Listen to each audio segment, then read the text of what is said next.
You know I've had it, right? And I know you've had it too. There's just only so much most of us can take. And when you reach that point, what do you do? What do you do that's just on this side of legal? Because not only do we love our country and we love the planet we live on, and we love our friends and our family and our fellow Americans and our fellow citizens of this world. To say that we love has to imply that we give a shit, that we care enough to do the right thing, to undo the wrong thing. And that's where I'm at. And you're with me right now on my very first podcast. It's called Rumble with Michael Moore. And it's just what the name implies. This isn't a podcast to come to just have the same old thing rehashed and help you confirm whatever your belief system is. This is the place to come if you want to join me in the rebellion. We are here to revolt. We are here to not take it anymore. And there's a way to do this. I know that there's a way to do this, where we fix what's wrong and we create these things that we've never really had. And I don't think it's rocket science, and I don't think it has to take a long time. I think we can all just decide to do it. I mean, not everybody is going to join in. Some of them we don't want to join in with us. But I think the majority of our fellow citizens are ready to rumble, are ready to get involved, to do whatever they can in their daily lives, especially between now and next November. I know I am. I was thinking about back when I was 9 years old, and I sat and I watched a man as he was shot and killed. I was laying on our living room floor. My mother was vacuuming. And there I sat and I watched a guy named Jack Ruby put a handgun at point blank range into the stomach of a Mr. Lee Oswald. Ruby pulled the trigger and ended Oswald's life. Right then and there. Live on TV. For all to see. As my mother continued the back and forth of the vacuum on the living room carpet, I screamed, "They killed him!" She couldn't hear me, so I yanked the vacuum plug out of the socket and I pointed at the TV. "Look!" But there was nothing to see because, well, it was over. It was over in an instant. And instant replay hadn't yet been invented. Now, even though I was 9, I was very aware that I was not watching a movie. And I wasn't being entertained by a shoot-'em-up piece of fiction at a Saturday afternoon matinee. I had just watched a man die. And for the next month, I had nightmare after nightmare. And the daytime was no better. The Catholics in our town had lost their only ever Catholic president, and the adults were so grief-stricken, knowing that, well, we were never going to have another Catholic president. And there hasn't been to this day. I remember everybody in town, everybody at church, everybody in our Catholic school that December, moving at a snail's pace, heads down, no holiday cheer, no baby Jesus around to pull us out of our calamity that we were facing here, and the calamities that would come in the years ahead, in part because of this event. My parents were working class people. My dad was a factory worker. My mom was a secretary. And that December, they were worried about me. worried that I had been affected by what I had witnessed sitting there watching TV that Sunday afternoon. So, for whatever reason, they decided that my one and only Christmas present that month would be a professional grade 30-pound reel-to-reel tape recorder.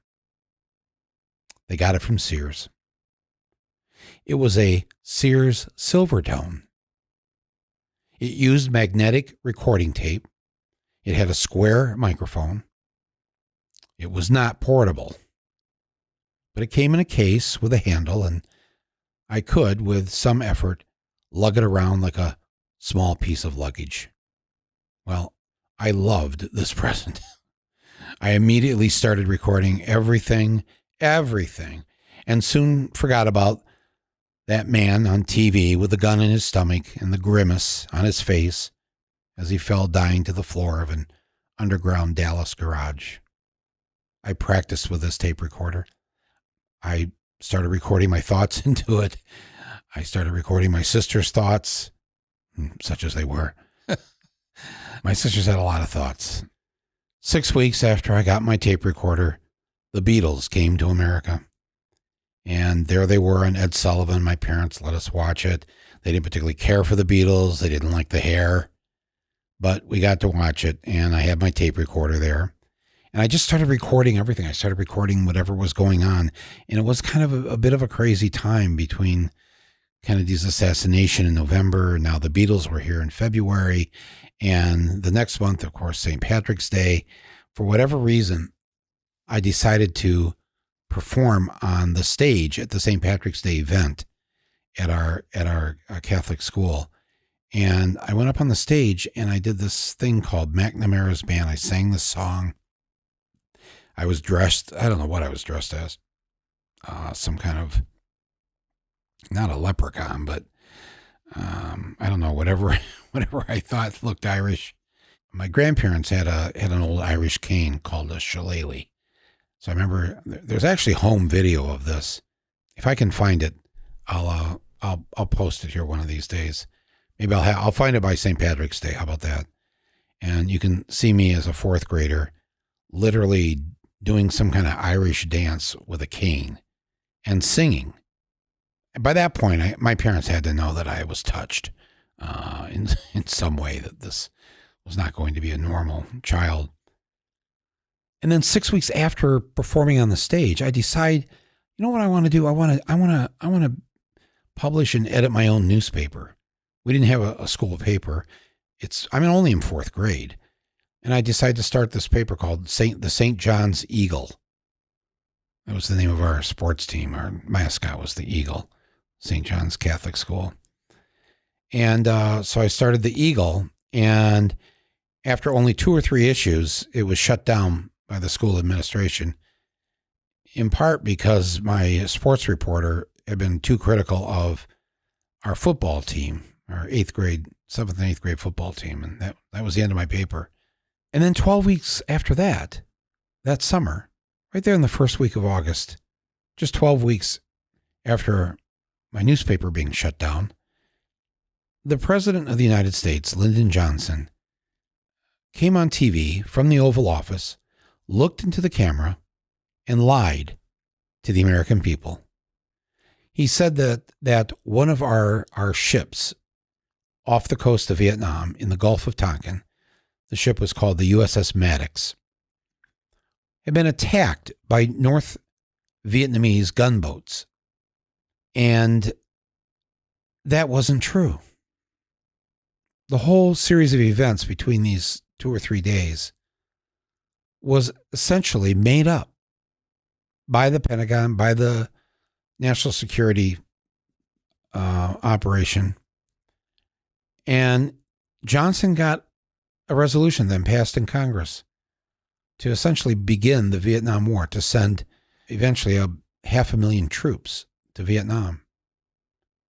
An awful, awful, awful thing started by a lie. Much like the Iraq War in 2003. Everybody being told there'd be weapons of mass destruction there. That Iraq had something to do with 9/11. All a lie. all the President of the United States looking straight into our eyes and telling us that this was true when it was anything but. So there was Lyndon Johnson on TV, and there I was with my tape recorder in the living room, holding up the little square microphone and tape recording it. I had to record everything. And I kept doing that through the rest of elementary school. I started 3 more newspapers between then and 8th grade. And of course, each one of them was shut down. I was commissioned to write the Christmas play in 8th grade.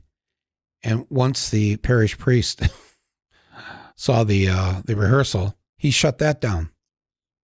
I mean, this was like one case of being censored after another. And you're probably sensing a pattern here with me, right? Right. And of course, I was trying to record all of this at the same time. Something in me thought that microphone and putting down this audio, which is all I had. I didn't have a home camera, home video, or well, of course there wasn't video back then. Movies. I didn't have any of that. I just had sound. I had my voice. I had my sister's voices. I had my family, my grandparents. I recorded everything. I had my grandmother read poems into the microphone. I had the neighborhood kids over. We'd sit around the dining room table. We'd record. I don't know what the hell it was we were recording. Just whatever it is, 9 and 10 and 11-year-olds talk about. Get it down. Hold the microphone up. Get it close enough so that we'll hear it. And if I was running out of tape, you could slow the speed of the tape down so that it would last just a little bit longer. The quality wouldn't be as good, but you get more out of the tape. But the problem with that, and I thought about this at the time, is that I'm recording all of this, but I can't really share it with anybody. I can play it for my parents at home.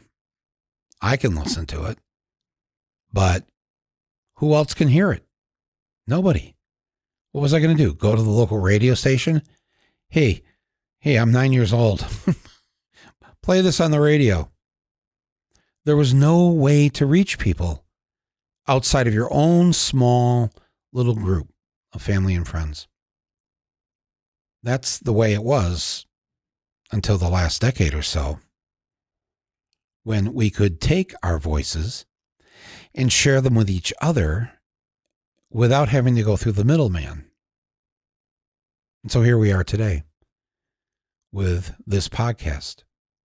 And I'm now able to talk to God knows how many of you. I mean, those of you who learned about this today from my social media, there's almost 10 million of you who follow me on Twitter or Facebook or Instagram or the other stuff.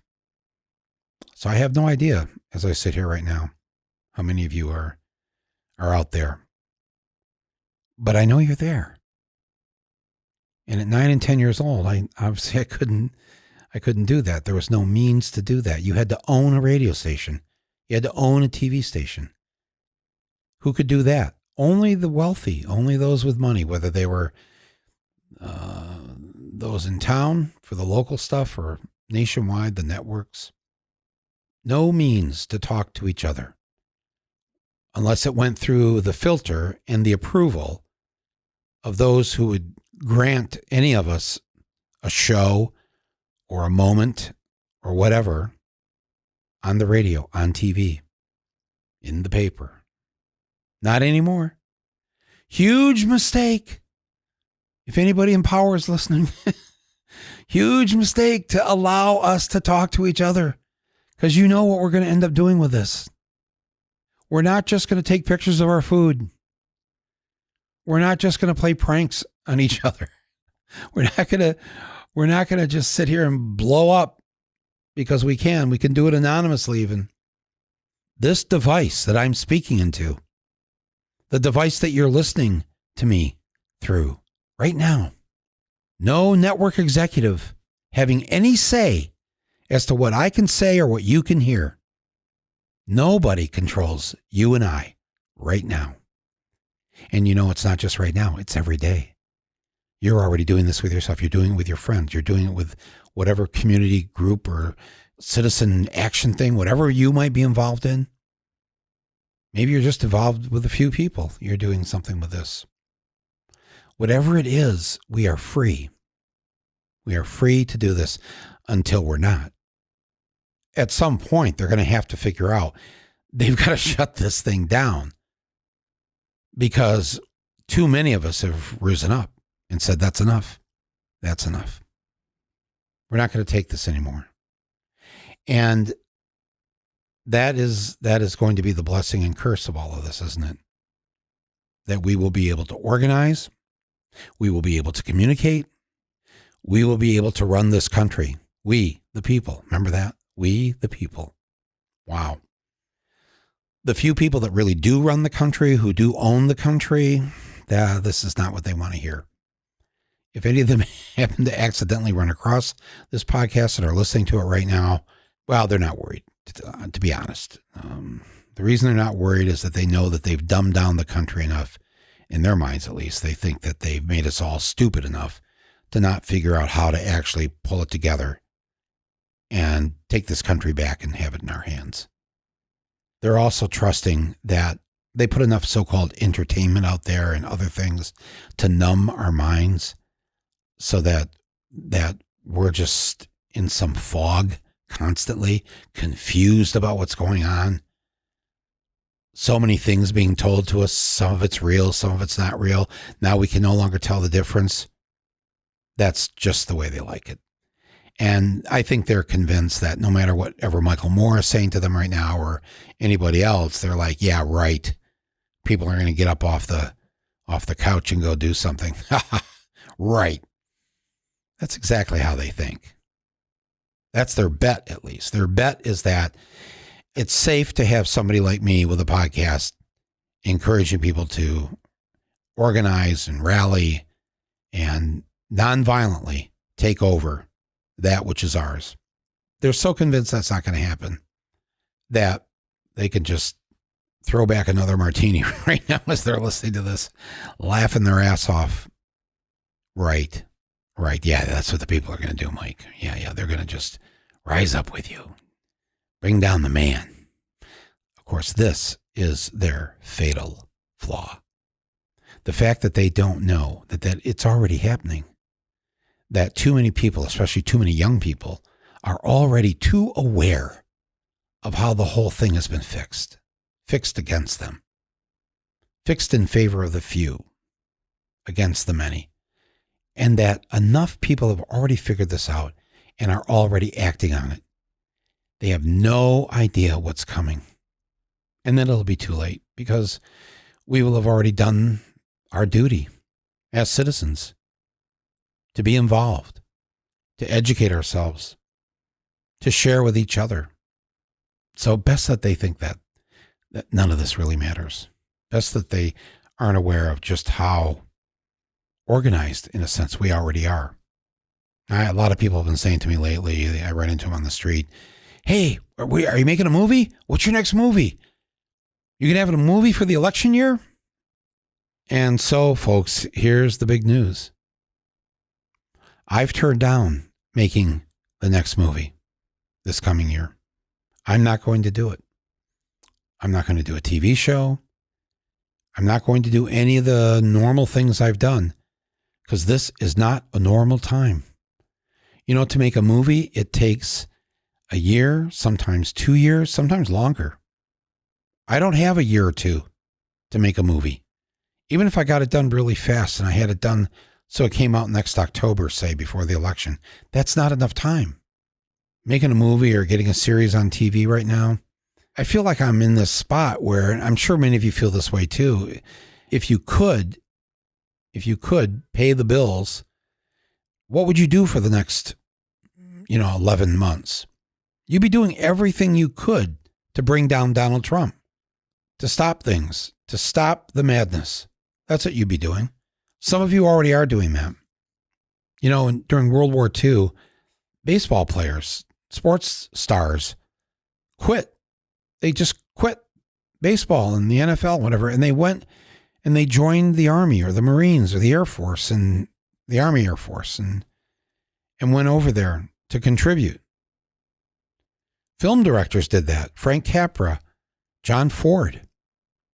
stopped making films and offered their services to join the army and go and provide help by filming what was happening, creating propaganda films for back home, for, whatever the cause needed. That's what they were willing to do.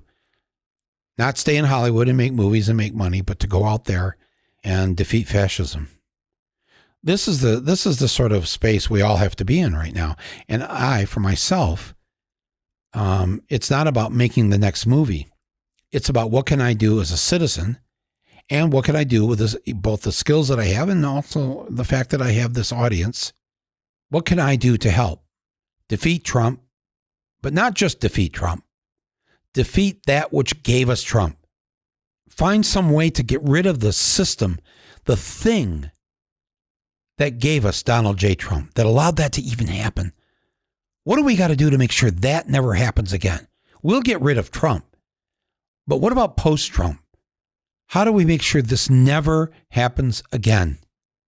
I want to spend every waking moment on this. I want to do whatever I can to help the cause of righting the ship here and trying to create the America we've never had. I want to save the America we've never had. When I think about this country, I think, well, yes, but when you say this country, has it ever been what we said it was going to be, what we hoped it would be? It isn't. It isn't. As long as we have the income disparity that we have right now, as long as women don't have equal power, aren't allowed to make what men make, you can go down the whole list of these things.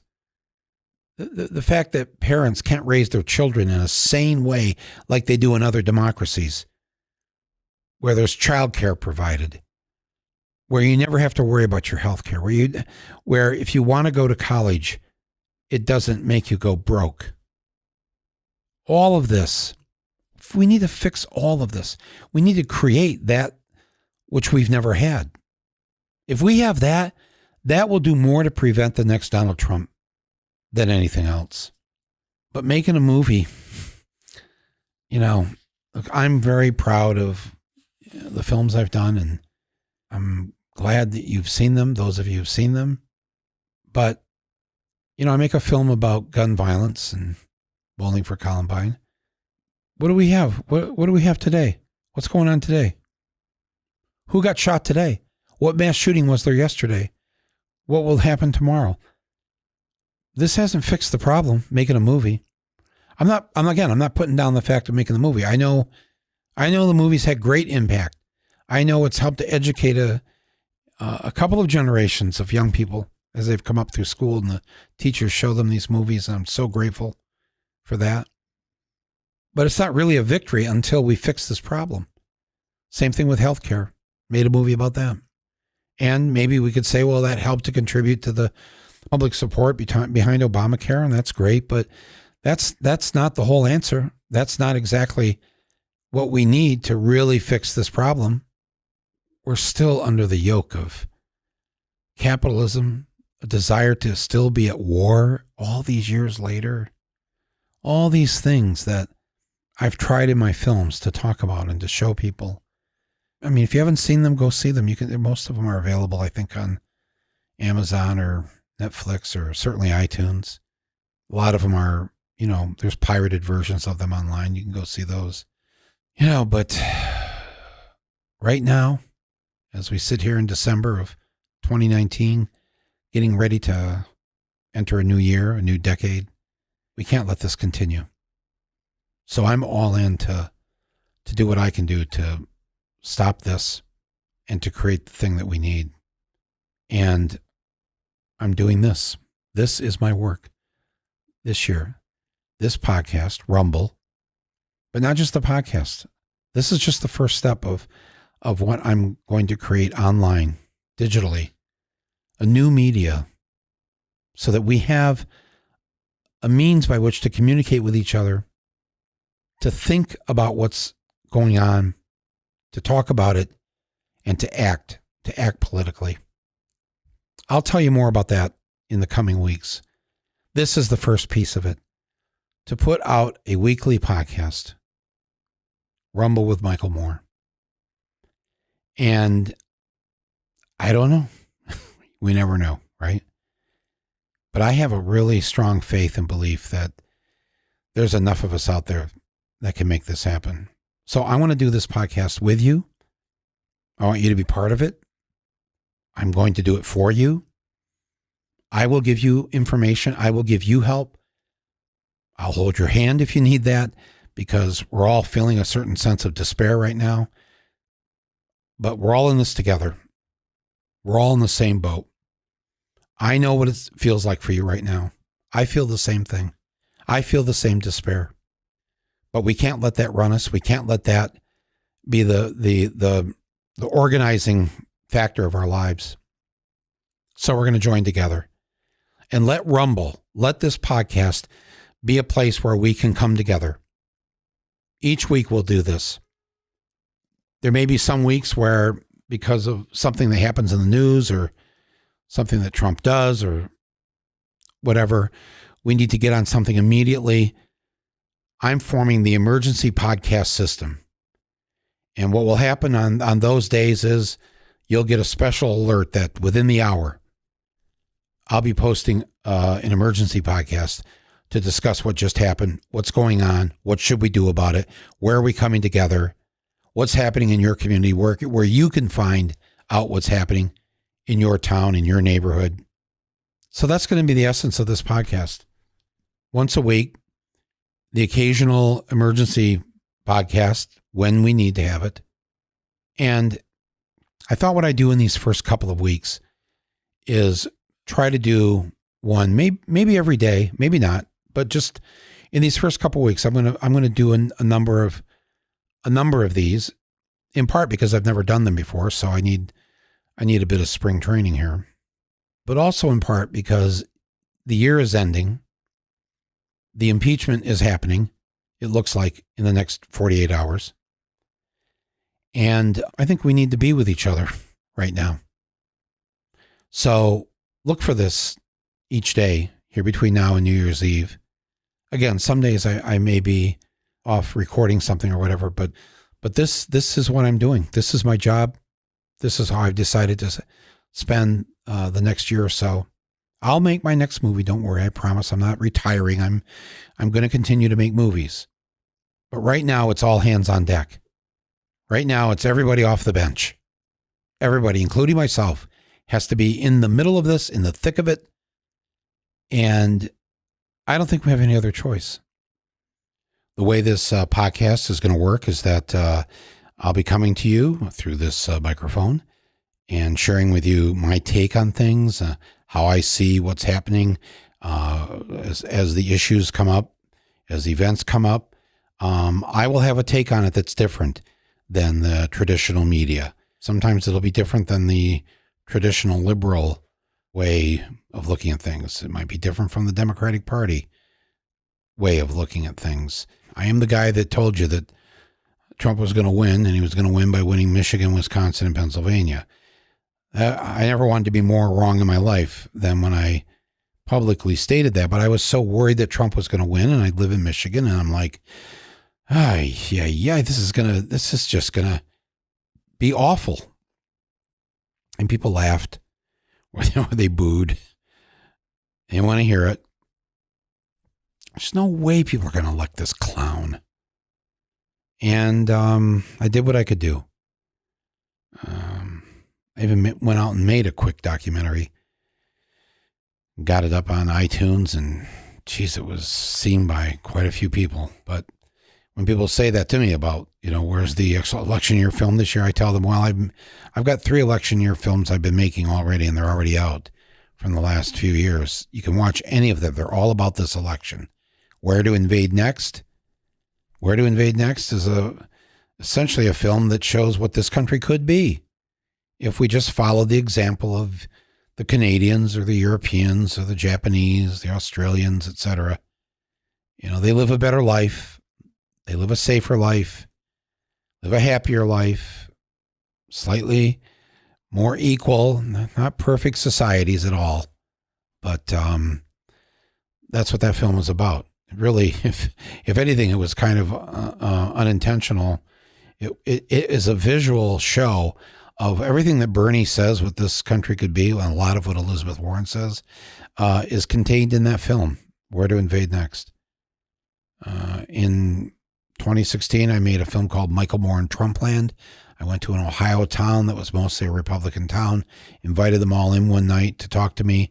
I would talk to them, and I was trying to convince them that, there was a way to vote for Hillary, and you don't have to, if you hate Hillary, you can keep hating her, and you can also vote for her. And it's quite an interesting film, Michael Moore in Trumpland. And then last year I made a film called Fahrenheit 11/9, and it is one of my proudest achievements, frankly. It not only distills the sense of how we got Trump, but it does all the other things that I think we need to be talking about. In addition to removing Trump, we have to remove that which gave us Trump, as I said earlier. So that's what that film is. Fahrenheit 11/9, 11/9 being November 9th of 2016 is when it was announced that he was the next president of the United States. If you have a chance to see this film, I know it's available just about everywhere. It's on iTunes. If you have Prime, it's free. Make that your 2020 election year film from Michael Moore. It's still every bit as relevant some 12 months later here. And this podcast is going to be not just me. I'll have guests. I'll do interviews. We'll have people around the table. We'll mix it up a bit. We're going to come up with some new ideas. I'm going to not be in my little podcast studio that I built in the guest bedroom here of my apartment. I'll send you some pictures here eventually, but it's not bad. It certainly doesn't look like a guest bedroom anymore. It's a really nice little podcast studio that my friends and family built with me here. And we'll come out of here, but we'll do things outside of here. We'll do things on the street. We'll do things. We'll go to where the Republicans are. We will challenge them. We will defeat them. And you can be with me while we're doing this. We're going to have some fun doing this. This is, I don't want anybody to lose their sense of humor during the malaise. So tune in for that. If you need a few laughs, we'll give you those. But I'm also going to be talking to some very interesting people you may not have heard of, people I've run across, really good thinkers, people that have got some really new and fresh ideas of how we can structure this country, how we can be toward each other. There's going to be some fascinating conversations. I've already got a couple in the can. One of them is, I'm not going to tell you who it is, but it's one of our greatest actors, one of the greatest actors of all time, sat with me for an hour and a half the other day. And we had a very interesting conversation. You'll hear that probably sometime this week. I also have a conversation I just recorded with one of our great filmmakers this year, who's made one of the best films of the year. And we talk about that and how this film relates to what we're all going through right now. So there'll be comedians, there'll be all kinds of people. I think you're really going to love this podcast. I hope you do. I want you to give me your feedback. I want to hear from you. If you have ideas, topics, questions, whatever, go to the site, rumble.media, when it's up in a couple of days, or you can tweet me or go on my Facebook, Instagram, the Michael Moore Twitter handle is mmflint. The Instagram is just Michael F. Moore. And Facebook is facebook.com/mmflint. MM meaning Michael Moore and Flint being the place where I was born. You can keep abreast of everything on these sites. You can communicate with me and be part of this.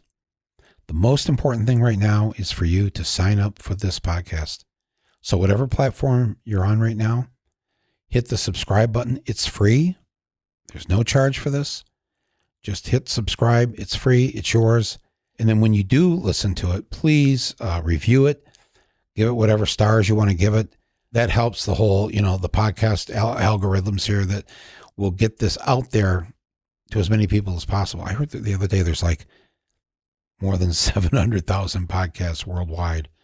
So talk about trying to rise above the noise here. That's a lot of noise, including my noise. So help me out if you can, simply by just reviewing it and rating it. Subscribe to it.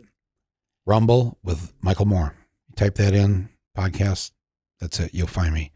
And I will have a weekly letter that I'll send to all of you. You'll get it in your email box each week with even more thoughts about what it is we all could be doing and should be doing. I'll give you some real things that you can do. If you have any sense right now where you say to yourself, geez, well, I know I hate this whole thing, but what can I do? Stick with me here. I'll give you something to do, and I'll do it with you.